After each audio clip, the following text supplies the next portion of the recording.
ఆంధ్రప్రదేశ్ వక్ఫ్ board CEO Sheikh Mohammed Ali పదవీ విరమణ చేశారు. ఆయన తన 10 నెలల ప్రయాణంలో ఏపీ వక్ఫ్ బోర్డుకు సంబంధించిన 15,000 ఎకరాల్ని వెలికి తీయడంలో సఫలమయ్యారు. దాని విలువ ఎంతో తెలుసా? దాదాపుగా 10,000 కోట్ల రూపాయలు. జనరల్గా కొంతమంది వక్ఫ్ బోర్డులో అందరూ కామెంట్స్ చేస్తూ ఉంటారు, వక్ఫ్ బోర్డులో వస్తారు దోచుకుంటారు కానీ ఈయన చాలా ఆదర్శప్రాయంగా నిలిచారు. వక్ఫ్ బోర్డు యొక్క ఆస్తుల్ని ఏదైతే ఉమ్మీద్ పోర్టల్ ఉందో ఆ ఉమ్మీద్ పోర్టల్లో అంతకుముందు 65,000 ఎకరాల భూమి ఉండేది. దాన్ని 85,000 ఎకరాలని అందులో పోర్టల్లో వచ్చేలా ఆయన చేసిన కృషి చాలా గ్రేట్గా ఆయన 10 నెలల ప్రయాణంలో ఒక గ్రేట్ అచీవ్మెంట్గా మనం చెప్పుకోవచ్చు. అలాగే ఈ వక్ఫ్ బోర్డులో ఏదైతే కార్యకలాపాలు రొటీన్గా వ్యవహరిస్తున్నారో క్యాష్లెస్ కార్యక్రమాన్ని ఆయన చాలా ప్రయోగాత్మకంగా ప్రవేశపెట్టారు. ఎక్కడ కూడా నగదు లేకుండా మొత్తం ఆన్లైన్లోనే ట్రాన్సాక్షన్ జరగాలి. వక్ఫ్ బోర్డుకు సంబంధించిన రెంట్లు కానీ అక్కడ ఈ మ్యారేజ్ సర్టిఫికెట్లకు సంబంధించి ప్రతి దాన్ని కూడా ఆన్లైన్లో వచ్చేటట్టు చూసుకున్నారు. ఇంకొక ఆసక్తికరమైన విషయం ఏంటంటే విజయవాడలో ఏదైతే ఎన్టీపీసీ ఉందో ఆ ఎన్టీపీసీకి 390 ఎకరాలు ఎన్టీపీసీ ఆధ్వర్యంలో ఉన్నాయి వక్ఫ్ బోర్డుకు సంబంధించినవి.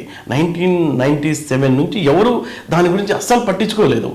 ఈయన సీఈఓగా అయిన తర్వాత అక్కడ ఎన్టీపీసీ ఆధ్వర్యంలో వాళ్ళ కబంధాస్తాల్లో వక్ఫ్ బోర్డుకు సంబంధించిన 390 ఎకరాలు ఉన్నాయని ఒక సర్వే చేపించి అది కూడా ఈ పోర్టల్లో రికార్డ్ అయ్యేలా ఆయన చేసిన కృషిని అందరూ స్థానికులు కూడా ఆయన చాలా గొప్పగా మెచ్చుకున్నారు. అంతేకాదు దాదాపుగా రాష్ట్ర విభజన జరిగి పుష్కర కాలం అవుతుంది. ఫైల్స్ తెలంగాణ వాళ్ళు ఎవరు ఫైల్స్ ఇవ్వలేదు ఆంధ్ర వాళ్ళకి. దాంట్లో కూడా ఆయన చొరవ తీసుకుని మంత్రిని కలిసి ఆ ఫైల్స్ అన్ని ఆంధ్రాకు వచ్చేలా చర్య తీసుకోవడంతో పాటు ఆంధ్రప్రదేశ్కు రావాల్సిన 100 కోట్ల రూపాయల గురించి కూడా తెలంగాణ వాళ్ళు అసలు ఏం మాట్లాడకపోకుండా అలాగే ఉండడంతో వాళ్ళ మీద హైకోర్టులో కేసు కూడా వేసి ఆంధ్ర రాష్ట్ర అభివృద్ధిలో తాను సైతం అంటూ రాష్ట్ర ప్రభుత్వానికి అండగా అంటే తన చర్యల ద్వారా రాష్ట్రానికి వచ్చే ఆదాయం కాబట్టి అది తాను కూడా నిలబడటం ఆయన ధైర్యానికి ఒక నిదర్శనంగా చెప్పుకోవచ్చు.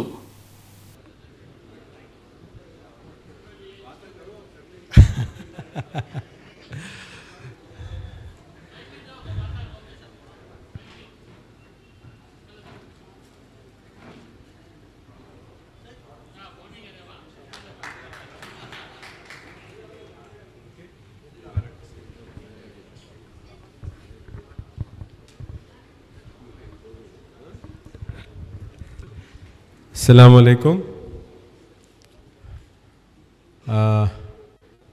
ఈరోజు కార్యక్రమానికి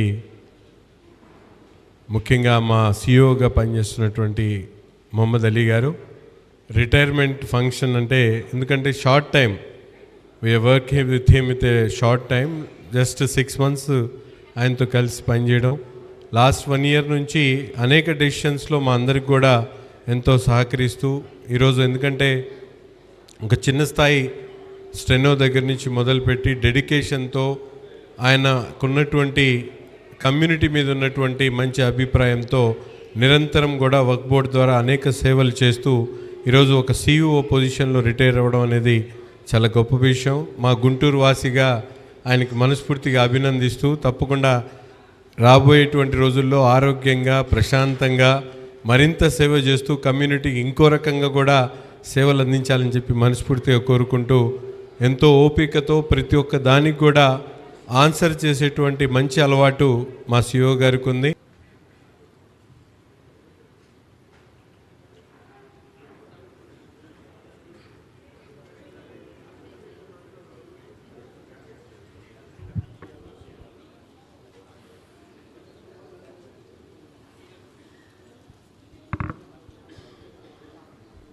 रिटायरमेंट फंक्शन बोल के आप जो है उदास होने की हरगिज़ भी ज़रूरत नहीं है. माशाल्लाह आपका जो कैरेक्टर है हर एक के कोई भी इश्यू रहने दीजिए, किसी भी वक्त रहने दीजिए.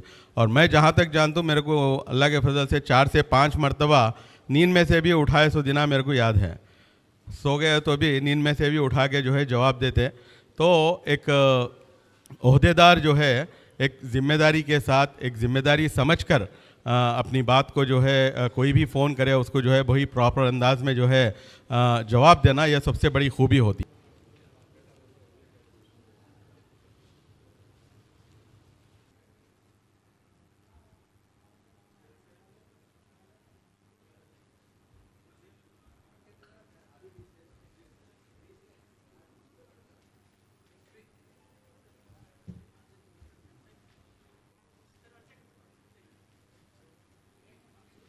ఇంతమంది ప్రేమగా ఈరోజు తను చేసిన సర్వీసెస్లో మీ అందరికీ ప్రేమతో అతని పనిపైన డెడికేషన్తో చేశారు కాబట్టి ఈరోజు ఇంతమంది ఇక్కడ ఉన్నాం. పెద్దలు షరీఫ్ గారు రావడం ఈరోజు నాకెంతో సంతోషంగా ఉంది. అలాగనే మన ఉర్దూ అకాడమీ చైర్మన్, అలాగనే హజ్ చైర్మన్, మా మెంబర్సు, మరి అనేక మంది అధికారులు, అనధికారులు, మహమ్మద్ అలీ కుటుంబ సభ్యులు, మహమ్మద్ అలీ మిత్రులు, మహమ్మద్ అలీతో పాటు కలిసి చేసిన సహ ఉద్యోగులు అందరికీ ఈరోజు మీ అందరికీ ధన్యవాదాలు తెలియజేస్తున్నా. ఈ ఫంక్షన్ని ఇంత బాగా ఏర్పాటు చేసిన దానికి, మీరు వచ్చిన దానికి, దీనికి ఇంకా ఆ వైభవం వచ్చిందని కానీ మీ అందరికీ తెలియజేస్తున్నా. నేను సహజంగా బయట చాలా కఠినంగా కనిపిస్తా. నా వ్యవహార శైలిలో, నా వృత్తిలో, నేను చేసే పని దగ్గర కానీ కఠినంగా అనిపిస్తుంది. కానీ ఈరోజు మొట్టమొదటిసారిగా ఇందాక లిఫ్ట్ నుంచి కిందకి దిగి వస్తూ ఉంటే ఏదో ఒక మనసులో బాధ కలిగింది. నా పక్కనే మహమ్మద్ అలీ ఉన్నా ఒక రకమైన ఈ 7-8 నెలలు చాలా చక్కగా కలిసి పనిచేశాం. వక్ఫ్ బోర్డ్ అంటే దేవుని యొక్క ఆస్తికి సంబంధించింది. దేవుడు పని చేస్తున్నాం. మేము చిన్న పని ఏం కాదు, అది ఈజీ పని కాదు. అనేక క్రిటిసిజం, మంచికి ఎప్పుడు మర్యాద తక్కువ. ఇక్కడ పని చేస్తే మంచి రావడం చాలా కష్టం. ఈ 7-8 నెలల్లో అనేక క్రిటిసిజం గాని ఎదుర్కొన్నాడు. ఆ క్రిటిసిజం ని జయించి ఈరోజు సక్సెస్ఫుల్ గా ఒక చిన్న ఉద్యోగిగా చేరి ఈరోజు ఒక సీఈఓగా, ఈ రాష్ట్రానికి సీఈఓగా రిటైర్డ్ అవడం నిజంగా ఇది ఒక గొప్ప అవకాశాన్ని మహమ్మద్ అలీ వాడుకున్నాడు. అలాగనే మనకు కానీ ఒక మంచి మనిషి ఒక చిన్న స్థాయి నుంచి ఈరోజు సీఈఓగా రిటైర్ అయ్యారని అందరికీ గుర్తుపెట్టుకోవచ్చు. ఈరోజు ఒక డిటర్మినేషన్ ఉంటే దేన్నైనా సాధించవచ్చు. ఈజీ కాదు. రాజకీయ నాయకులతో కలిసి పనిచేయడం అసలు ఈజీ కాదు. రాజకీయ నాయకులతో కలిసి పనిచేయడం, ఉన్నత అధికారులతో కలిసి పనిచేయడం, సమాజంతో కలిసి పనిచేయడం, it's not a easy thing. ఎన్ని చేసినా అసంతృప్తి ఉంటుంది. ఆ అసంతృప్తుల మధ్యలో ప్రజల మనసులు, నాయకుల మనసులు, ఉన్నత అధికారుల మనసులు గెలుచుకోవాలంటే సమయస్ఫూర్తి కావాలి. నేను మహమ్మద్ అలీ గారిలో చూసింది సమయస్ఫూర్తి. ఎప్పుడైనా ఆవేశంలో నేనేమన్నా చెప్తే ఆ సెకండ్ కంప్లీట్గా నేను చెప్పింది మొత్తం, ఒకవేళ నేను తప్పున్నా అతను రిసీవ్ చేసుకుంటాడు. అక్కడనే ఆర్గ్యూ చేయడు.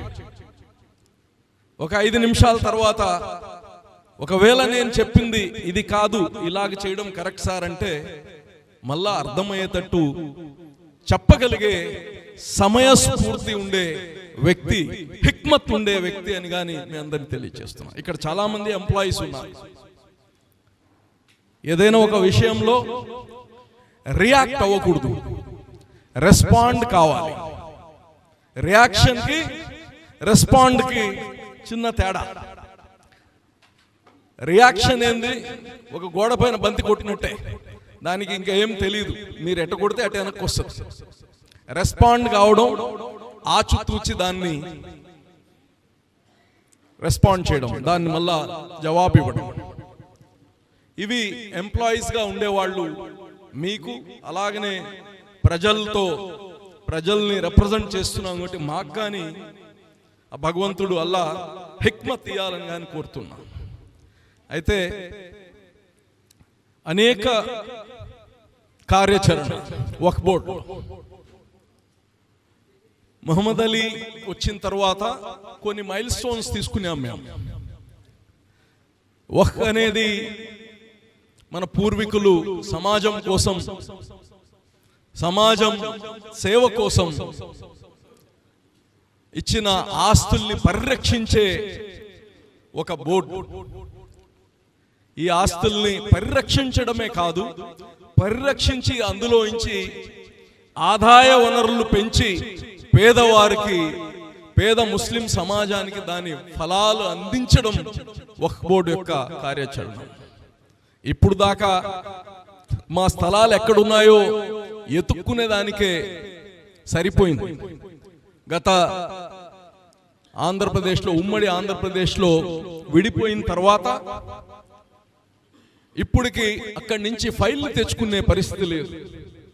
మొట్టమొదటిసారిగా ఈ ప్రభుత్వం వచ్చిన తర్వాత, మరి సిఇఓగా మహమ్మద్ అలీ వచ్చిన తర్వాత కొన్ని, ఇందాక మన అడ్వకేట్ గారు ఉన్నారు ఇక్కడ, వీరారెడ్డి గారు చెప్పారు, ఒక సామాన్య చిన్న అధికారిలాగా ఫైళ్లు పట్టుకొని ఇంకో రాష్ట్రం సిఇఓ దగ్గర పోయి ఏదో తన వ్యక్తిగత పనికి పోయినట్టు పోయి అక్కడ మెప్పించి వాళ్ళ ఈగోస్ని హర్ట్ చేయకుండా, తన ఈగోకి పోకుండా, నేను ఒక రాష్ట్రానికి సిఇఓ కదా, వాళ్ళు ఒక రాష్ట్రానికి సిఇఓ కదా, నేనేంది పోయేది, నా కింద అధికారిని పంపొచ్చు కదా అనే భావన లేకుండా ఈరోజు ఆ ఫైల్స్ అన్ని మేము తెచ్చుకునే స్థితికి వచ్చాం.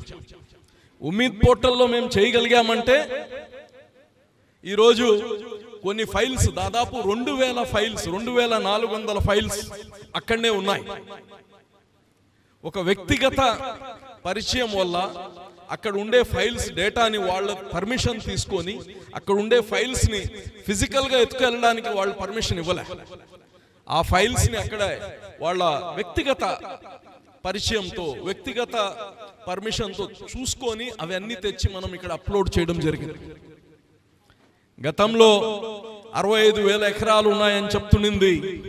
ఈ ఉమ్మీద్ పోర్టల్ వచ్చిన తర్వాత under the leadership of Mohammed Ali 81,000 ఎకరాలని, ఆ 65 నుంచి 81,000 ఎకరాల దాకా తీసుకొని రాగలిగామంటే మహమ్మద్ అలీ కృషి దాంట్లో ఉందని చెప్తున్నాను. మేము ఆర్డర్స్ ఇవ్వడం వరకే మేము చేసే పని, దాన్ని ఎగ్జిక్యూట్ చేసే ఎంత కష్టమో నాకు తెలుసు. మేము కూర్చొని ఇది చేసేయండి, అది చేసేయండి అని, పాలసీ మేకర్స్ ఈజీ, కొన్ని సక్సెస్ అవుతాయి, కొన్ని ఫెయిల్ అవుతాయి పాలసీ మేకర్స్. ఆ పాలసీని ఎగ్జిక్యూట్ చేసేటప్పుడు ప్రతిదీ సక్సెస్ కావాలి, వాళ్ళకి ఛాన్స్ లేదు, ఎర్రర్కి నో ఛాన్స్. సో ప్రతిదీ కానీ ఎర్రర్ లేకుండా చేయడం ఒక భగవంతుడి పైన భయము, తర్వాత ఈ యొక్క వక్ఫ్ అనేది దేవుడిదని కంప్లీట్ గా స్పృహతో చేస్తే తప్ప దాన్ని సక్సెస్ చేయలేము. నేనైతే మహమ్మద్ అలీని వదిలే పరిస్థితి ఉండదు. ఎట్టి పరిస్థితిలో ఒక వారం పైన మహమ్మద్ అలీని వదిలేది ఉండదు. ఒక వారం మహమ్మద్ అలీకి సెలవు ఇస్తున్నాము, మళ్ళా మహమ్మద్ అలీ సేవలు, ఎందుకంటే ఐ కాంట్ అఫోర్డ్ అంత అనుభవాన్ని నేను మళ్ళా ఇప్పుడు తేలేను. నేను నాకు అవసరం, వక్ఫ్ బోర్డులో అవసరం. కాబట్టి ఏదో ఒక విధంగా గవర్నమెంట్తో మాట్లాడి, సిఇఓగా రాకపోవచ్చు, సిఇఓగా వచ్చే అవకాశం లేదు, ఎక్స్టెన్షన్ ఇచ్చే అవకాశం లేదు, రిటైర్ అయిపోయారు. కానీ ఆయన అనుభవం, ఈ యొక్క వక్ఫ్ బోర్డు కోసం ఆయన సేవలు దేవుని సేవలు, ఇవి వ్యక్తిగత సేవలు కాదు, తెలుగుదేశం పార్టీ సేవలు కాదు, కూటమి ప్రభుత్వంకి సేవలు కాదు, ఇది దేవుని యొక్క సేవలని మీరందరూ అర్థం చేసుకోవాల్సిందిగా అలాగనే మీ కుటుంబ సభ్యులుగా అని చెప్తున్నా. ఇంకా మొహమ్మద్ అలీ ఇంకా యంగ్ ఆయన, మా అందరికన్నా హెల్తీగా ఉన్నాడు. ఇంకా దేవుడికి సేవలు చేయాల్సింది చాలా ఉంది. ఈ రాష్ట్ర ప్రజలకు కానీ సేవ చేయాల్సి ఉంది. కాబట్టి అందరిని కోరుతున్నా, అందరి తరపు నుంచి కోరుతున్నా, ఒక వారం 10 రోజులు సెలవు తీసుకొని ఫ్యామిలీతో ఎక్కడైనా పోయేసి వచ్చి మళ్ళా విధులకి రావాలని కానీ మీ అందరిని కోరుకుంటూ సెలవు తీసుకుంటున్నాను.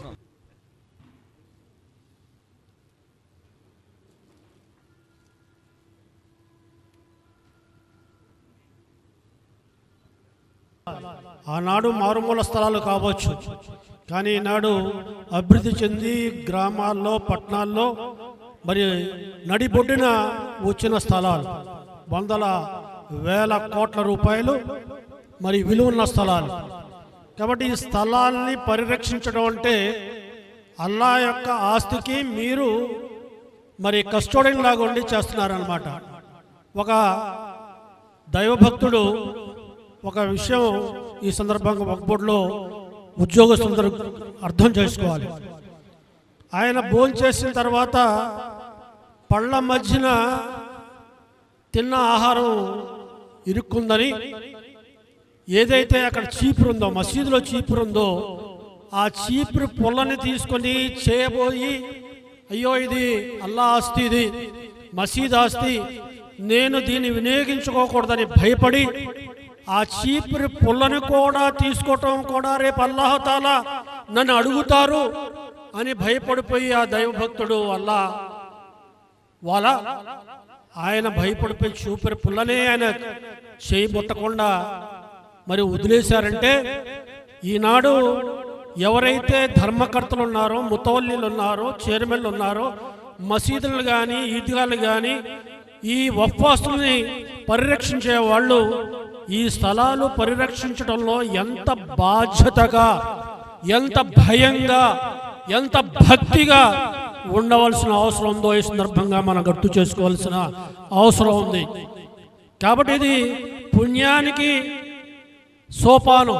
వక్ఫ్ బోర్డులో పనిచేయటం, అల్లా ఆస్తులను పరిరక్షించడం, వాటిని అన్యాక్రాంతం కాకుండా, స్వార్థపరుల చేతిలో పోకుండా, అటువంటి అవకాశాలకు తావు ఇవ్వకుండా చేసే అవకాశం ఉన్న వక్ఫ్ బోర్డు ఇది. అలా కాకుండా దానికి విరుద్ధంగా పోతే ఇహలోక జీవితం గడిచిపోతుంది, పరలోక జీవితం ఒకటి ఉంది. ప్రతి పైసాకి, ప్రతి పనికి, ప్రతి మాటకి రేపు ఖయామతులో, హషర్ మైదానంలో అల్లాహ్ తాలాకి సమాధానం చెప్పాల్సిన అవసరం ఉందని భయాన్ని, భక్తితో మనం నిర్వహించుకుంటే చాలా బాగుంటుంది. आप लोगों के बगैर, हमारे चेयरमैन साहब, हमारे बोर्ड मेंबर, आप लोगों के बगैर, आप लोगों के बगैर सपोर्ट के मैं कुछ भी नहीं कर सकता। मैं यहाँ पे आपके 100% सपोर्ट से मैं यहाँ तक सक्सेस हुआ हूँ। और मेरे कोलीग्स, उनके बारे में बोलना बोले तो एक ही बात बोल सकता हूँ, फरिश्ते को अल्लाह ताला पैदा करता लाइटिंग से, वो थकते नहीं है।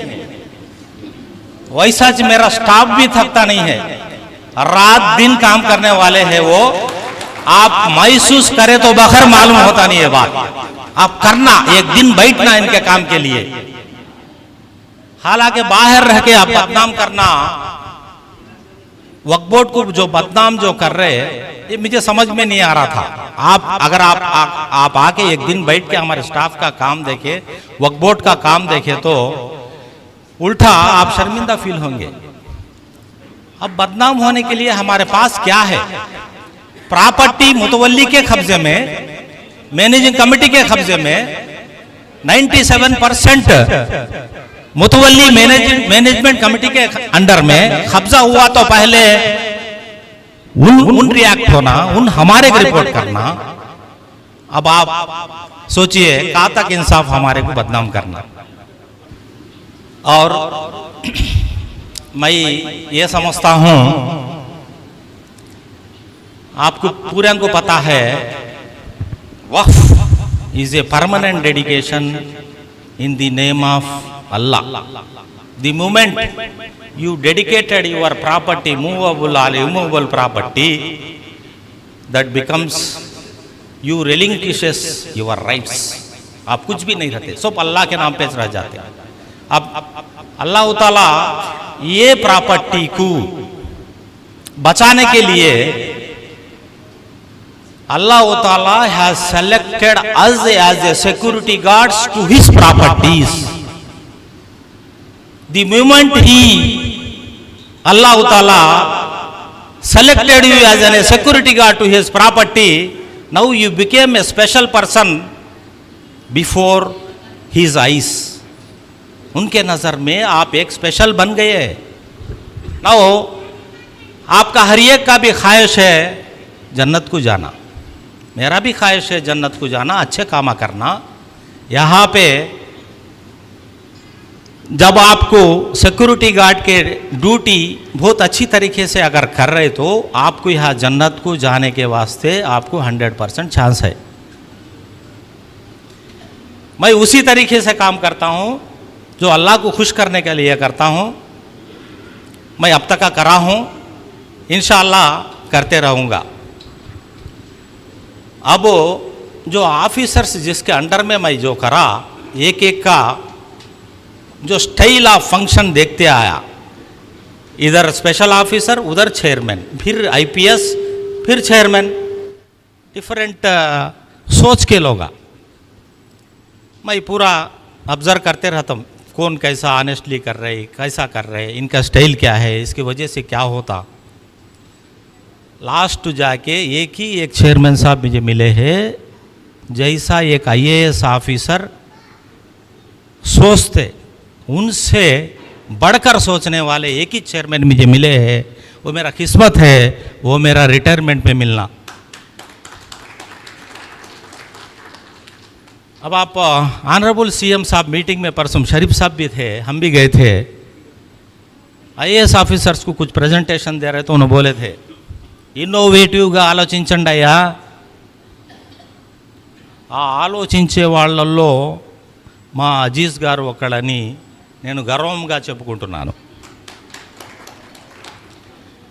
ఎంత డిఫరెంట్గా ఆలోచిస్తాను ఒక పాయింట్ చెప్తే మీకు అర్థమైపోతుంది. The concept of Waqf is nothing but A P4. P4 क्या है? वेलफेयर ऑफ द पूर. अब जो कम्युनिटी अल्लाह के नाम पे जो देती, इस ये P4 कॉन्सेप्ट के नीचे आता बोल के जो इनोवेटिव सी सोच के जो बोर्ड मीटिंग में जो साहब बोल रहे तो मैं सोचने में पड़ गया. बाद में मैं जो कैलकुलेशन करा, ये 100% P4 का कॉन्सेप्ट ही है हमारा. अब मैं जो ये पीरियड में 10 महीना के पीरियड में जो ज़रा थोड़ा सा मेरे स्टाफ से मैं सख्त, क्योंकि इम्प्लीमेंटेशन में थोड़ा सा बात करने में सख्त बरता मैं माफ़ी चाहता हूँ आप लोगों से, कुछ बुरा माने तो but it is only for a duty, completion करने के लिए, टास्क करने के लिए मैं करा. तो अब we talk about the real heroes. Who are the real heroes? The person who dedicated his hard earning money and the property is the real hero.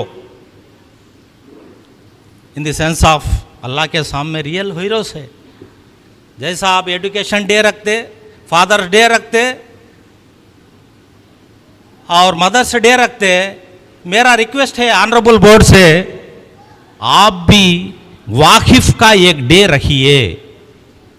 उस दिन याद करिए, उनका डेडिकेशन को याद करिए, आप कौन सा मकसद से उन्हें दिए हुए है. मेरा ये ऑनरेबल बोर्ड से रिक्वेस्ट है, वाकिफ का डे भी रहना चाहिए, उनके बारे में बात करना चाहिए. उनके मेहनत के पैसा से हम सैलरी खा रहे, हमारा तनख्वाह गुजरा, उनके दुआ से आज मेरा फैमिली, मेरे बच्चे, उनके वाकिफ़ान के, उनके पायस इंटेंशन के वजह से मेरे बच्चे आज, मेरा फैमिली, मैं इतना हेल्दी से है, बच्चे है बोल तो उनका दुआ से समझ रहा हूँ.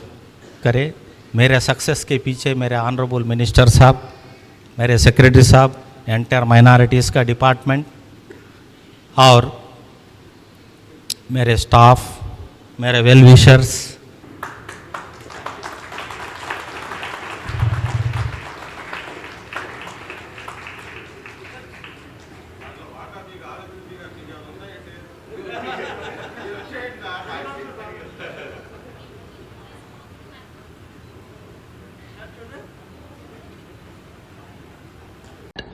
Assalamu alaikum wa rahmatullahi wa barakatuh. Respected guests, honorable officers and whole Waqf family. Unfortunately, I'm not present in person, but my whole heart is over there. Today, Papa is going to get retired December 31st, 2025. It marks a very emotional and important day in our family's life.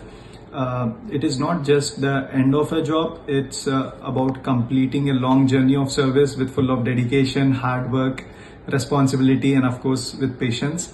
As a son, I got inspired a lot with his journey. He used to work late, come home late, but still be very calm and patient with our family. And when I was a kid, whenever he comes late, he used to bring one cream bun for me. Small thing, but it's a good memory for me. Thanks a lot, Papa, for that. And whenever I used to, when I was a kid, I used to listen to his calls. I don't understand the technical words what he used to tell, but the most common word, which was waqf, I understood by that it's not an ordinary office, and it holds a great responsibility in developing our Muslim Ummah. And whenever I used to, when I was a kid, he used to have the typewriter machine on which he used to work. He taught me even that, and then I saw him adapting new things, learn new things, transition from typewriter machine to computer. One of the major milestone of Papa's life, which I remember, was cracking the shorthand higher with the help of my Didi Sana. She used to dictate the essays, and sometimes he also asked me to dictate it, but पापा के सामने आवाज जोर से निकलती नहीं थी, तो डिक्टेशन तो दूर की बात थी.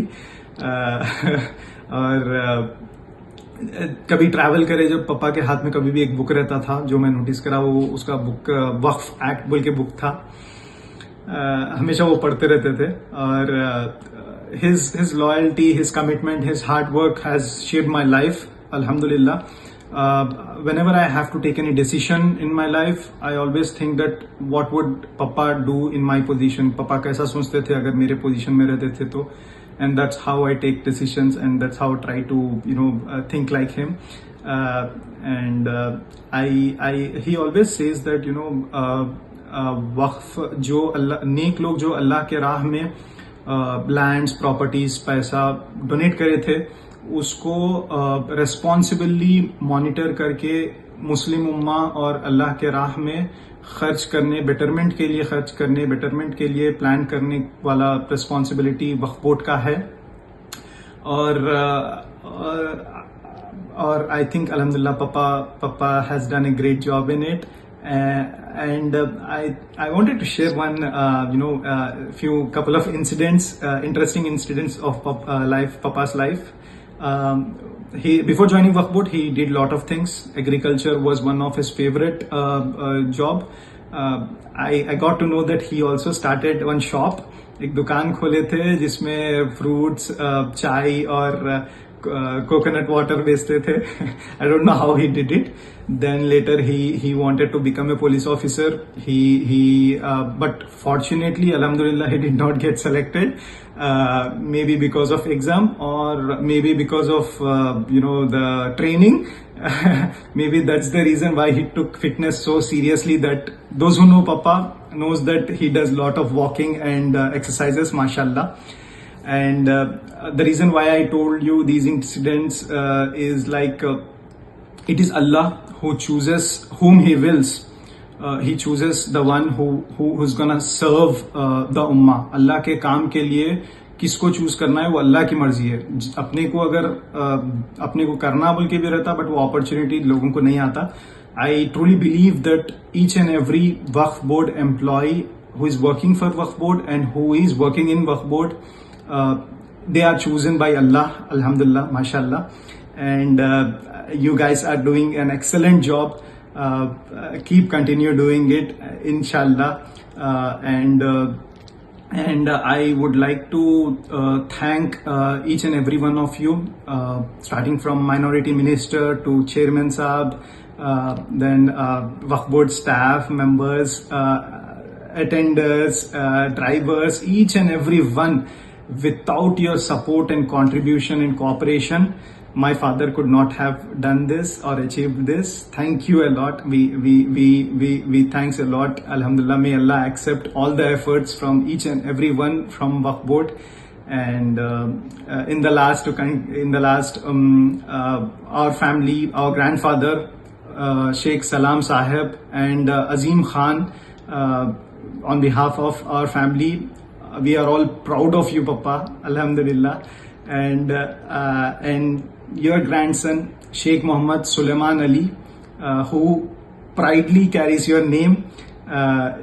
He's proudly carries your name, and I want to say that he just loves you, and I want to say that Sheikh Sulaiman Ali, Sheikh Muhammad Sulaiman Ali is waiting for Sheikh Muhammad Ali. Inshallah, see you soon. May Allah accept all your efforts, all your hard work. Thank you. Hope I did not bore you all. Thank you. Yes मेरा मजूरी में से दे रहा हूँ मैं నాకు వచ్చిన కూలీ నుంచి ఇస్తున్నాను మా చైర్మన్ గారికి ఇస్తున్నాను ఆయన చేపట్టే ప్రతి పనిలో ఆయన ఈ కొద్దిగా ఒకటి ఎంతో కాదు కొద్దిగా ఇస్తున్నాను ఈ కొద్దిలో ఆయన ఎవరికి ఎట్లా వాడితే బాగుంటుంది అని ఆయన కన్నా ఇంకెవరికి బాగా తెలియదు అనుకుంటున్నాను నేను వఫ్కులో నాకు ఈ అవకాశం కల్పించినందుకు మా ఆనరబుల్ చైర్మన్ గారికి ఈ చివరిగా ఇది నేను अल्लाह को हाजिर नाजिर होते हुए मैं भी जन्नत को जाना बोल के मकसद से मेरा वक्फ बोर्ड इज़्ज़त से जो आज वक्फ बोर्ड का इज़्ज़त है बोले तो वो because of waqifs and the persons who are dealing the properties अब మీరు అత్తారింటికి దారి అది సినిమా చూశారు కదా ఒకటి చెప్తాను వెళ్తా నేను తప్పనిసరిగా వెళ్తా ఇప్పుడు ఇక ఇంతకన్నా ఎక్కువ మాట్లాడదు లాస్ట్ పంచ్ మంది అయితే అబ్బా ఆ కిక్కే వేరబ్బా